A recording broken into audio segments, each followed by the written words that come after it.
Yes, en diffusion live sur Facebook.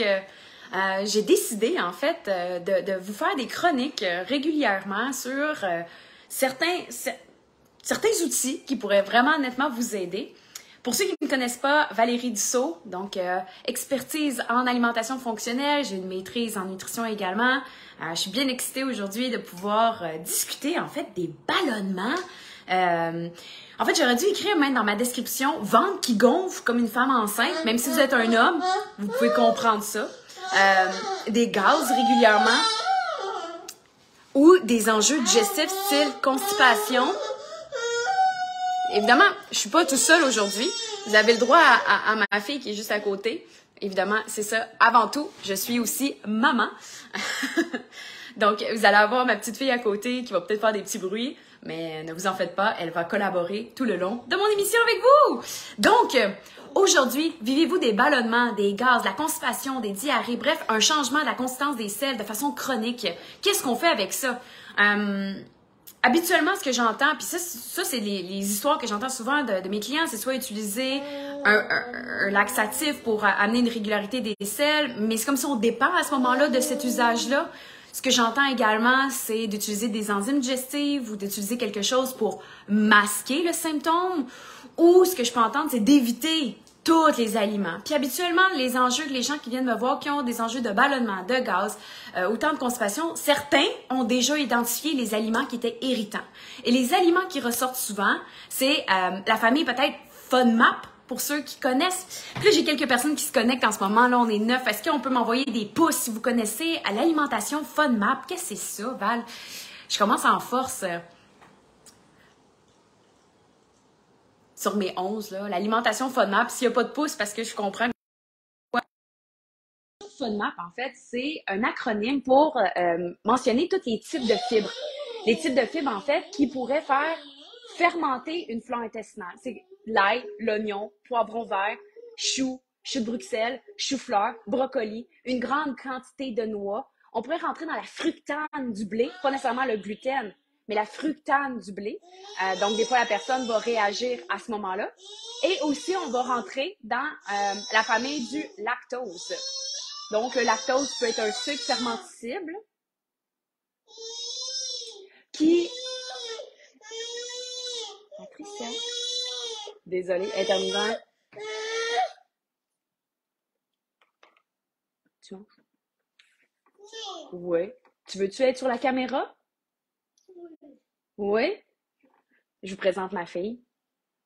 Collabore. Hello! Peut-être que ça va la changer. Désolée pour l'interview. Toi aussi. Donc, en fait, les aliments avec tremper les noix, est-ce que ça va aider? Très bonne remarque. En fait, l'idée, c'est pas de masquer le symptôme avec de la bouffe, un supplément. Pourquoi moi, je peux manger des noix non trempées? Mais toi, tu dois les tremper pour les digérer. En fait, là, on pourrait parler de l'acide phytique. Mais l'acide phytique se digère. En fait, c'est un antioxydant à la soie.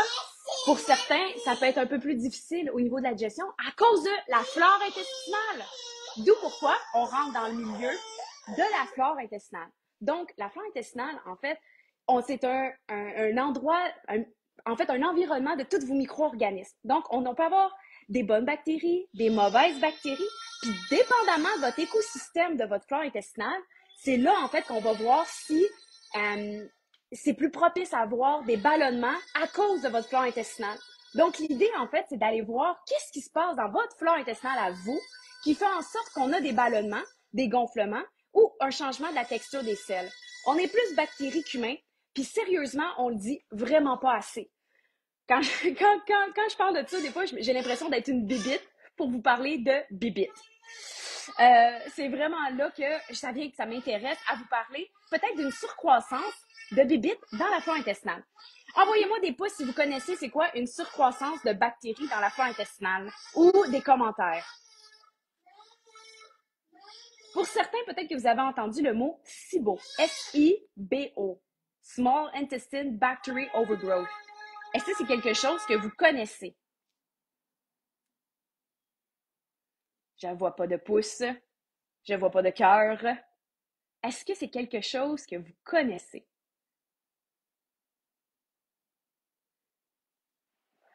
On en parle suffisamment pas assez, surtout, je dirais, même au Québec. Mais quand on regarde, en fait, que ce soit avec certains médecins, que ce soit à certains thérapeutes, en fait, une surcroissance de bactéries, pour un moment, on pensait quasiment que c'était un mythe, mais de plus en plus, on se rend compte, en fait, que c'est un fait et c'est quelque chose qu'on peut identifier. Certains vont aller vers peut-être identifier avec une Geneviève Robitaille, un SIBO ou un SIFO, effectivement. Certains le connaissent, mais en fait, le SIFO, c'est plus fungus. SIBO, on est plus dans le milieu des bactéries. Mais bref, il y a souvent les symptômes associés parce qu'en en fait, quand on a une surcroissance de bactéries, les fibres que vous mangez vont nourrir les mauvaises bactéries de votre flore intestinale avant de vous nourrir vous. Donc, les fameux noix non trempées ou une grosse quantité de noix, ou que ce soit les choux, choux-fleurs, ail, oignons, choux de Bruxelles, vont nourrir vos bébites avant de vous nourrir. Puis quand il nourrit les bébites qui est en surcroissance, qu'est-ce que ça fait? Ça fait une fermentation. Cette fermentation-là va faire une distension abdominale en premier. Donc là, mon ventre est gros comme une femme enceinte. Et là, j'ai un poids que j'arrive pas à perdre. Mais aussi, ça produit des gaz. Puis les gaz doivent sortir par le haut ou par le bas. Donc la personne se retrouve avec des irritations, se retrouve avec des flatulences à répétition, évidemment incommodant dans la vie de tous les jours, on va se le dire. Et l'idée, c'est pas nécessairement de donner des probiotiques, parce qu'au contraire, ces gens-là vont prendre des probiotiques puis vont encore plus gonfler ou encore plus de constipation. On va nourrir le problème. L'idée, c'est de pas de faire de tort. L'idée, c'est d'aider votre flore intestinale. Donc, ce que je veux, c'est d'optimiser, en fait, des fois d'enlever. Moi, ce que j'appelle des fois, c'est un ménage digestif. On veut enlever des mauvaises bébites dans votre flore intestinale qui ne devraient pas être là avant de ressemer des bonnes bactéries. C'est comme si vous avez, je sais pas moi, un champ de tomates dehors, puis vous laissez les champs de roches, puis vous essayez de planter les tomates dans le champ de roches. Enlevez donc les roches, puis après ça, plantez les nouveaux plants de tomates. Vous allez voir, ça va donner un meilleur résultat. C'est un peu le même principe. Donc, l'idée, c'est de faire un ménage de votre flore intestinale. Puis, évidemment, qu'est-ce qui arrive sur le long terme si on ne prend pas en charge cette surcroissance-là? Mais ça peut nuire à la barrière de votre intestin. Puis, si ça nuit à la barrière de votre intestin, c'est là que ça peut créer ce qu'on appelle des sensibilités alimentaires. Et pourquoi? Parce que la barrière intestinale peut devenir plus perméable. Vous allez voir, c'est comme l'arbre est dans ses feuilles, Marion marié. Là. Tu sais, là, c'est une conséquence amène une autre conséquence amène une autre. C'est vraiment le débalancement de la flore intestinale qui amène des fois un changement de votre barrière intestinale qui est plus qui devient moins robuste, moins imperméable. Elle laisse passer des choses. Donc, il y a des trous qui se forment. Puis à ce moment-là, les aliments peuvent passer moins bien digérés puis créer des sensibilités alimentaires. Donc, l'idée, en fait, c'est de renverser, c'est pas de masquer le symptôme. Bon, ça y est, je peux plus manger de gluten, puis ça, c'est probablement à vie. Bon, ça y est, je peux plus manger de produits laitiers parce que, dans le fond, ça nourrit mes mauvaises bactéries ou j'ai une sensibilité alimentaire. Pour plusieurs raisons, des fois, certains aliments ne peuvent plus passer, mais l'idée, c'est de faire marche arrière. C'est de rebalancer votre flore intestinale en commençant par peut-être enlever des mauvaises bébites qui ne devraient pas être là. Puis après, c'est de ressemer, puis après, c'est de réparer l'intestin. Je suis qui, moi, pour tout vous dire ça? Évidemment, je pense que tout mon bagage vient beaucoup de ma certification en alimentation fonctionnelle aux États-Unis. C'est fou comme ils amènent une nouvelle paire de lunettes sur les fonctions digestives du corps. Puis, dépendamment de votre vie de tous les jours, votre niveau de stress, votre alimentation, vos antécédents, qu'est-ce que vous avez fait dans le passé, c'est ça qui peut nuire à votre flore intestinale puis donner un environnement favorable à des mauvaises bébites de croître. J'espère que je fais du sens ce midi avec vous, puis que c'est pas trop lourd comme première rencontre. Mais écoutez, c'est tellement le vif du sujet, les ballonnements, les changements de consistance des selles, des gaz, des irritations, ou que ce soit le ventre gonflé comme une femme enceinte. Ne vivez pas avec ça, parce que sur le long terme, ça peut juste amener plus de conséquences au niveau des sensibilités alimentaires. Ça peut amener, on peut aller jusqu'à des douleurs chroniques. On a de l'inflammation qui est là, qui ne devrait pas être là. Ça, c'est simplement avec votre flore intestinale. Puis là, après ça, on perd plus du poids. Pourquoi? Parce que mon ventre est gonflé comme une femme enceinte. Puis là, on essaie de suivre des diètes, des alimentations. On essaie de perdre du poids, bouge plus, mange moins. Mais finalement, l'enjeu est dans la flore intestinale. Puis on dit déjà que c'est comme votre deuxième cerveau. Personnellement, j'ai l'impression des fois que c'est le premier. Écoutez votre gut. Écoutez-le. Il vous parle. Donc, J'espère que ça vous donne déjà une petite piste d'idée, d'y porter un peu plus attention. J'aimerais savoir s'il y a des commentaires, des questions. Puis si je fais du sens, là, puis que vous êtes content, envoyez-moi des cœurs. Yes, yes. Maintenant, qu'est-ce qu'on fait avec ça? Qu'est-ce qu'on fait maintenant avec tout ça, Valérie? Vous avez plusieurs choix. Soit que vous pouvez commencer à en discuter avec votre médecin, soit d'aller voir, en fait, peut-être que, monsieur, est-ce que j'ai une surcroissance de bactéries? Pouvez-vous investiguer? Ça pourrait se faire par là également. Évidemment, on peut déjà optimiser votre flore intestinal en s'assurant d'avoir une bonne acidité de l'estomac, de s'assurer d'avoir un bon péristaltisme au niveau de l'intestin. Puis ça, j'en parle beaucoup dans le club alimentation fonctionnelle. Simplement dans le club, il y a des outils qui peuvent être disponibles pour vous aider à déjà prendre en charge votre flore intestinale. Ne restez pas avec ces symptômes-là. Passez à l'action. Puis surtout, s'il vous plaît, partagez mon live. Déjà, là, prenez une seconde pour partager à vos proches des solutions naturelles, des solutions pour les ballonnements, les gonflements qui peuvent tellement nuire à une vie quotidienne. J'ai des belles questions ici. Comment tuer les mauvaises bactéries? Très bonne question. En fait, souvent, on peut y aller soit d'un milieu naturel. Il y en a qui vont utiliser ce qu'on appelle de l'ail en comprimé, de l'origan.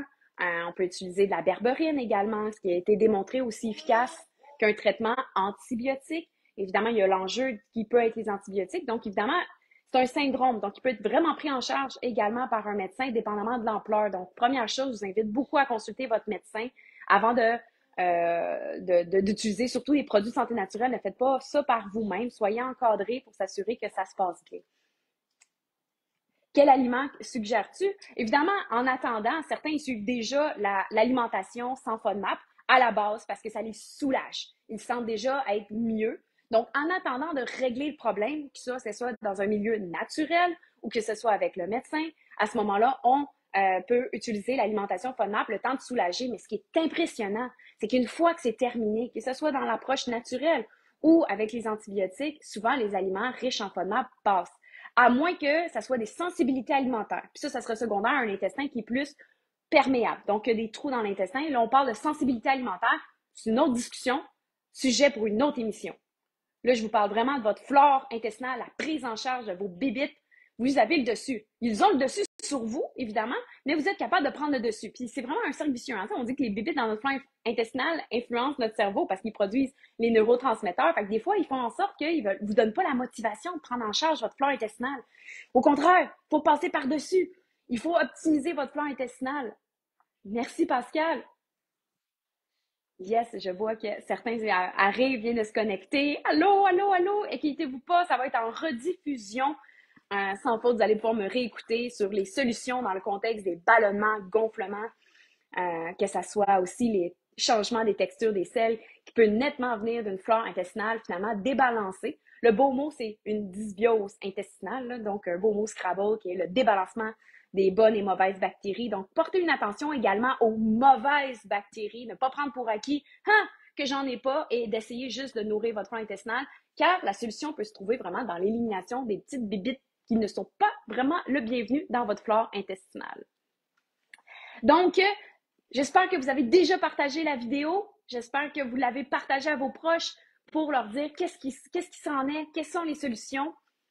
Après une gastro ou un truc pour favoriser notre flore intestinale, là, ça, à ce moment-là, Catherine, je vous invite à télécharger mon e-book gratuit sur mon site internet valeriedussault.com. Je pourrais le mettre dans les commentaires également pour utiliser ce qu'il faut pour réparer. Donc, vite comme ça, mais il serait écrit pour ceux qui préfèrent l'avoir par écrit.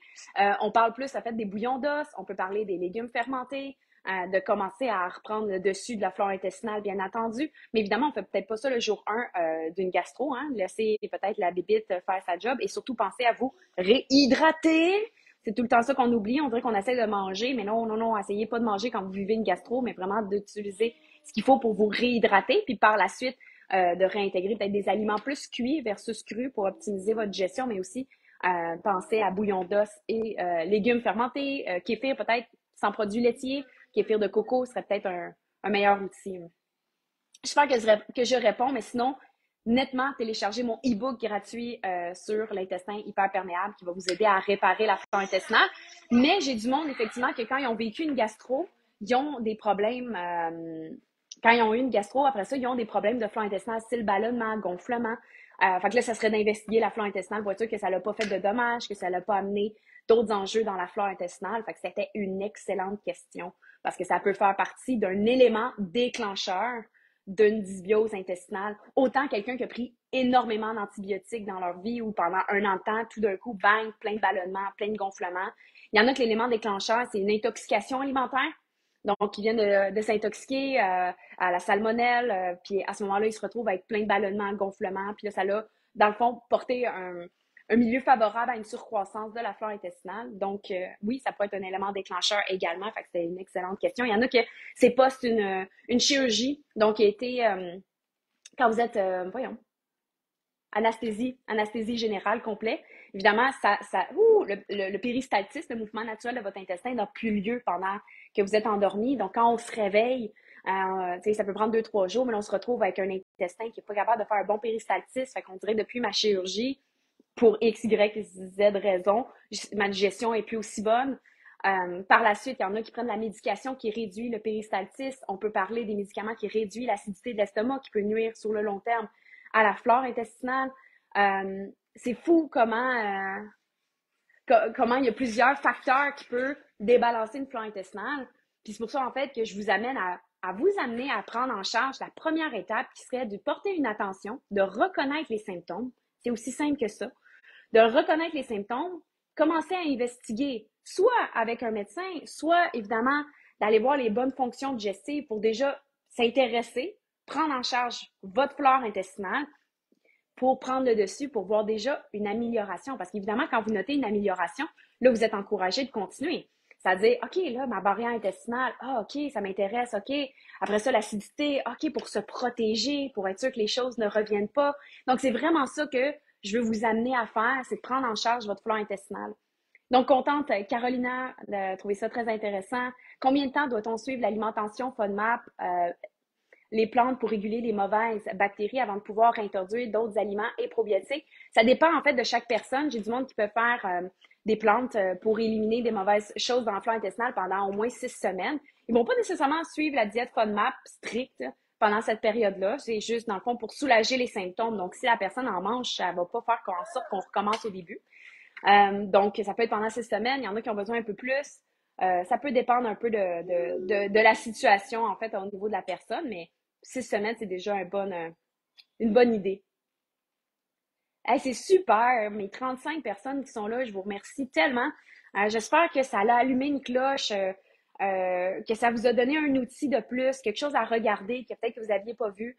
Gênez-vous jamais de poser vos questions dans les commentaires. On va tenter d'y répondre le plus rapidement possible. Donnez-nous une chance, mais on va être là.